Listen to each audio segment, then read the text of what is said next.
সব ধরনের গরম মশলার পাউডার করব এবং কি কি নিব এটা আমি এখন আপনাদেরকে দেখাবো। আমি এখানে প্রথমে 50 গ্রাম নিয়েছি নর্মাল জিরা। এই প্যাকেটটায় 50 গ্রাম আছে শাহি জিরা, এলাচি আছে, এখানে লং আছে, রাঁধুনি আছে 30 গ্রাম, এখানে 60 গ্রাম দারচিনি আছে, তেজপাতা আছে 8-10। আমি লেবু পাতাগুলো নিজে হাতে করেছি, আমার গাছের লেবু পাতা।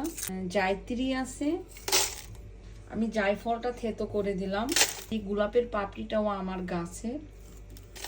আমি গোলমরিচ গুঁড়া খেতে পারি না, শুকনো মরিচটাও গুঁড়া খেতে পারি না, এই জন্য আমি কখনো কোনো তরকারিতে শুকনো মরিচ দিলে আস্তই দেই। আপনারা যারা শুকনো মরিচ গোলমরিচ পছন্দ করেন অবশ্যই আপনারা দিবেন।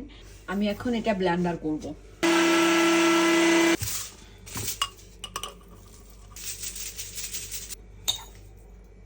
এক পেয়ালা ভাজা জিরা দিব।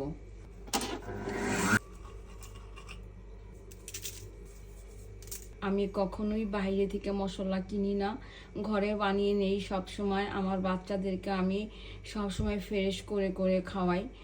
আশা করি আপনারা এভাবে বানাতে পারবেন ইনশাআল্লাহ। আপনাদের জন্য দোয়া করছি, আমার জন্য দোয়া করবেন। আল্লাহ হাফেজ, ভালো থাকবেন।